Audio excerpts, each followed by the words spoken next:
Okay, so you want to own a golf course. Green grass, elite circles, and members paying thousands just for the privilege of standing there. Sounds simple. It is not. You aren't actually in the sports business. You're running a high-stakes landscaping and irrigation factory that bleeds $100,000 a month just to keep the grass from dying, while your real profit hides in the $50 cart rentals and the marked-up alcohol at the 19th hole. Here's the part almost nobody explains before they buy. The golf itself is not the business. The golf is the excuse. Everything that actually makes a course profitable happens off the fairway, and everything that can bankrupt you happens on it. Most people picture owning a course the way they'd picture owning a nice restaurant, a passion project that pays for itself once it's popular enough. That belief is what gets people into this business. It's also what gets them out of it 3 years later, usually at a loss. The real structure underneath a golf course looks nothing like a restaurant. It looks like a subscription business, a real estate holding, and an industrial maintenance operation, all wearing the same 18 holes at once. By the end of this, you'll understand exactly which of those 3 businesses actually makes the money, which one is quietly bleeding you dry, and which one determines whether you walk away rich or walk away with a piece of land nobody wants. Let's start with what you're actually buying, because it isn't what the listing says. A standard 18-hole golf course needs somewhere between 110 and 190 acres. Not because the game requires it, because the buffer zones, the rough, the cart paths, the maintenance yard, and the drainage all eat acreage nobody sees on television. That land has to be relatively flat, well-drained, and close enough to a population center to draw members. Land that meets all 3 of those conditions is expensive by definition before a single blade of grass gets planted. Here's the thing about that land, though. It's worth more than the golf course sitting on it, in almost every case. A shuttered course outside Columbus, Ohio, called Highlands Golf Club, closed down in 2019 after operating since 1957. It had just been renovated. New greens, upgraded clubhouse, real investment as recently as 2016. Didn't matter. It sold in 2024 for $2.5 million, and the new owners didn't buy it to reopen it. They bought it to rezone 160 acres from agricultural to residential and build a subdivision called the Meadows and Highlands. That's the pattern you need to understand before you buy anything. The land was never really a golf course. It was a very large, very well-maintained piece of undeveloped real estate that happened to have golf on it for a while. We'll come back to that, because once you understand it, the entire rest of this video looks different. Now let's talk about what it actually costs to keep 150 acres of grass alive well enough that people will pay to walk on it. According to the Golf Course Superintendents Association of America, the nationwide average maintenance budget for an 18-hole course sits right around $810,000 to $1 million a year. Private clubs run higher, averaging over $1.08 million annually. Municipal courses run leaner, closer to $620,000. In the Southwest, where the sun does not negotiate, the private club average climbs past $1.5 million. Labor alone eats 50 to 60% of that budget, anywhere from $350,000 to $900,000 a year, depending on region, just to pay the people cutting, feeding, and babysitting the turf. Then there's water. This is where the hook line stops being an exaggeration and starts being an understatement. Only about 27% of courses actually buy their water. The rest pull from wells, ponds, or rivers, but for the ones that do, the average bill is $107,000 a year. In the Southwest specifically, that number is $238,000 to $266,000 annually for one course to keep grass green in a place where grass was never supposed to grow in the first place. Here's what most new owners don't factor in. That water bill doesn't fluctuate with how many people played golf that month. It doesn't care if it rained for a week or if nobody booked a tee time. The grass needs what the grass needs every single day, whether the course made $1 or not. Grass doesn't cut itself, and the machines that cut it are not cheap. The average course spends around $97,000 a year just on equipment: mowers, aerators, top dressers, sprayers. Superintendents typically lease the everyday machines on 3 to 5 year cycles rather than buying outright because a single fairway mower can run into 6 figures and a greens mower needs replacing before it ever fully breaks down, just to keep cut quality consistent across every single green on the property. This is the part that turns a golf course into something closer to a small industrial fleet operation than a sports venue.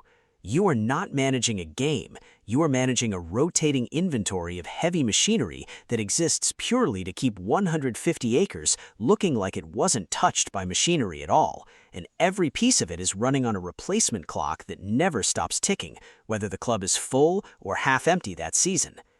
And here's a mistake that kills a lot of new owners specifically. They fall in love with the idea of prestige before they understand the math underneath it. Every ambitious new owner wants a name on the scorecard, a Nicholas design, a Fazio layout, something that sounds impressive on the website. Signature designers charge premium fees precisely because their name is supposed to justify premium green fees for decades afterward. The math frequently doesn't work. A signature name adds real cost to construction and renovation, design fees, licensing, stricter build specifications, but golfers don't actually pay proportionally more just because of the name on the sign. Most players choose a course based on condition, location, and price before they choose it based on architect. Clubs that overpaid for a signature name routinely spend decades trying to recoup a premium that never fully arrived at the green fee window. You bought the brochure, the market didn't agree to pay for it. So if the land is expensive, the water is relentless, the equipment never stops rotating, and the designer premium doesn't reliably pay for itself, where does the actual money come from? This is where it gets interesting. Here's something almost nobody outside the industry realizes. A private club doesn't really have one revenue model. It has two, running side by side, and they behave completely differently. The first is the initiation fee. This is the one-time buy-in, and it has exploded in the last few years. The median initiation fee at a private club jumped from $29,000 in 2019 to roughly $50,000 by 2022, a 72% increase in 3 years. At the extreme end, Winged Foot Golf Club charges $150,000 to join. Augusta National, the most famous private club on earth, is reported to charge around $500,000. Some ultra-exclusive clubs in Scottsdale and Hong Kong have been reported charging $500,000 just to walk through the door. That initiation fee is not operating revenue, it's capital. It funds renovations, debt paydown, clubhouse upgrades, the big, lumpy, occasional expenses. It is not what pays the greenskeeper's salary in March. That's the second business, annual dues. These run anywhere from $1,500 a year in a modest club to $30,000 or more at the top end, with the top-tier average sitting somewhere around $10,000 to $15,000 annually. Dues are what actually keep the lights on, the payroll running, and the grass alive week to week. Here's the trap buried inside this structure. Initiation fees are a one-time event tied to how badly people want to join right now. Dues are a recurring obligation tied to how badly people want to stay. If membership stalls, if the wait list dries up, if members age out faster than new ones join, your one-time capital injection disappears completely, but your $900,000 maintenance bill does not care. It shows up every single month, regardless of whether anyone joined this year. Not every course runs on membership. Daily fee public courses skip the initiation fee and the dues model completely, and instead survive purely on green fees, what a golfer pays to play that specific day. Public course maintenance budgets run lower, averaging around $556,000 to $620,000 a year, roughly half of what a private club spends because the standard of conditioning golfers will tolerate is lower and the labor force is leaner. But the public model has its own brutal math. A private club has guaranteed, contractually obligated revenue coming in from dues, whether or not a single member tees off that week. A public course has zero guaranteed revenue. Every dollar depends on someone deciding that specific morning that today is a golf day and not a rain check. A rainy Saturday at a private club is an inconvenience. A rainy Saturday at a public course is a hole directly in that week's revenue, and there's no membership contract to fall back on to fill it. Two completely different businesses wearing the exact same 18 holes. Now here's the part that should change how you think about this entire industry. Go back to the hook that got you into this video, the $50 cart rental, the marked up drink at the 19th hole. That wasn't just a colorful opening line, it's the actual structural truth of how a modern golf operation survives. Golf carts are typically leased, not bought outright. Modern lithium fleet leases run somewhere between $179 and $249 per cart per month on a 60-month contract. An 80-cart fleet, a mid-sized club, runs roughly $20,000 a month in lease payments alone before a single member has rented one for a round. And yet cart rental is one of the highest margin line items on the entire property because the fixed lease cost is spread across every single round played, and courses have quietly restructured play in a way that makes carts near mandatory even for members who'd rather walk. Cart path-only rules on wet days, single rider policies during tournaments, bag drop layouts that assume a cart from the first tee. Then there's food and beverage. Private clubs routinely enforce a minimum quarterly food and beverage spend as a condition of membership. Pay it whether you eat there or not. This isn't a courtesy restaurant for members who happen to be hungry after their round. It's a guaranteed, contractually enforced revenue stream built directly into the membership agreement, and it functions almost exactly like the minimum annual guarantee leases you'd see from a retail tenant in a shopping mall. The club gets paid whether the member shows up to spend it. And underneath both of those sits the pro shop, quietly running some of the highest markups in retail. Apparel, gloves, balls, and equipment routinely carry margins well above what the same items would fetch at a big-box sporting goods store, because a member standing in the shop after a round isn't price shopping, they're finishing an experience, and the shop is priced accordingly. Here's the part that should genuinely change how you look at this business. The golf course, the 150 acres, the $1 million maintenance budget, the water bill that never sleeps, functions as the loss leader. It's the expensive, unprofitable stage set that justifies the initiation fee, the dues, the mandatory cart, and the mandatory bar tab. Members aren't really paying for the grass. They're paying for access to a lifestyle that happens to have grass underneath it. And the club has built an entire financial architecture designed to extract revenue from every part of that lifestyle, except the part that costs the most to maintain. You didn't buy a golf course, you bought a subscription business with a very expensive, very green waiting room. There's one more cost category that doesn't show up in any annual maintenance budget, and it's the one that quietly destroys clubs that looked financially healthy right until the year it hit. An irrigation system, the underground network of pipes and sprinkler heads keeping 150 acres alive, has a functional lifespan of roughly 20 to 25 years before it needs a full replacement, not a repair. That replacement routinely runs into 7 figures on a full 18-hole system. Greens themselves need periodic rebuilding, too. The sand and drainage layers beneath the putting surface degrade over decades, and rebuilding a full set of 18 greens is its own 6 to 7-figure capital project, usually forcing the course to close or run on temporary greens for months at a time while it happens. Here's why this matters more than almost anything else in this video. These costs don't show up gradually. They show up all at once, decades apart, exactly when an owner has stopped budgeting for them because nothing's broken yet. A club that's been running lean on dues for 10 years straight can look perfectly stable until the irrigation system finally fails in year 22 and there's no reserve fund large enough to cover a bill that size without either a special assessment on every member or a loan the operating budget was never built to service. This is the single most common reason a seemingly healthy, fully membered club suddenly can't make its numbers work anymore. Here's where the stakes get real, because this business does fail, and it fails in a very specific, predictable pattern. The United States has nearly 16,000 golf courses, more locations than McDonald's, and since 2006, closures have outnumbered new openings every single year.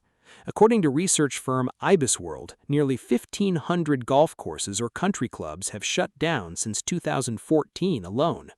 Most years, closures run around 1% of total national supply, which sounds small until you remember that's roughly 100 to 150 courses disappearing annually, year after year for 2 straight decades. Highlands Golf Club's the pattern in miniature.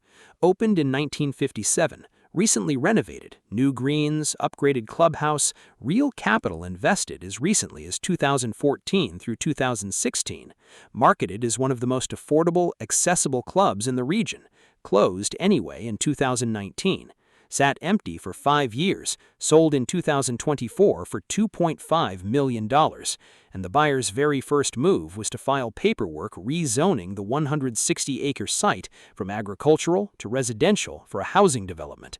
It's not an isolated case either. Across South Florida, courses like the former Sable Palm Golf Course followed the exact same arc: years of declining play, a closure, and then residential development moving in once the numbers stopped working as a golf operation. Research from real estate analysts has found something counterintuitive along the way. Home values near a shuttered course actually dip while it sits empty and derelict, then climb again the moment redevelopment begins. The golf course, even dead, was still holding back the value of the land underneath it. That's the ending almost every struggling course eventually reaches. Not bankruptcy in a dramatic single event, a slow membership decline, dues that can't cover the maintenance bill anymore, a green fee schedule that competitors keep undercutting, and then eventually someone realizes the land underneath the fairways is worth more as houses than it ever was as grass. That's not a tragedy from the buyer's side, by the way. It's the exit they were quietly counting on the whole time. Let's put real numbers against a realistic private club. 250 members, $12,000 average annual dues, moderate initiation fee turnover, standard Southeast maintenance budget. The optimistic year, membership is stable, even growing slightly. Dues revenue, 250 members at $12,000 comes to $3 million. 20 new members join at a $50,000 initiation fee, adding another $1 million in capital revenue. Cart rentals, food and beverage minimums, and pro shop sales, given healthy round volume, together contribute roughly $700,000 in ancillary income. Total revenue, approximately $4.7 million. But maintenance costs didn't fall with membership. The same 150 acres still need mowing whether 250 members show up or 220 do. Fixed operating costs remain essentially unchanged. The gap between these 2 years isn't a rounding error. It's over $1 million, and it's driven by exactly 2 things you can't fully control: weather and how badly people currently want to belong somewhere. Now compare that against a public daily fee course of similar size in the same bad year. No dues cushion at all. Every dollar comes from someone choosing to book a tee time that specific day. A drought that keeps the course brown and unplayable for stretches, or a wet spring that cancels rounds outright, hits public revenue immediately and directly, with nothing to buffer it. The public course's customers owe it nothing at all. That single structural difference, a guaranteed subscription versus a pile of one-off transactions, is the real dividing line in this industry, far more than green count, designer name, or acreage. That gap, not the golf, not the scorecard, not the signature designer's name on the sign, is the entire risk profile of this business. So if you do decide to buy a golf course, understand what's actually in front of you. You're not buying a sport. You're not really buying a clubhouse or a scorecard or a set of fairways. You're buying an industrial-scale landscaping operation that exists purely to justify a subscription business built on top of it.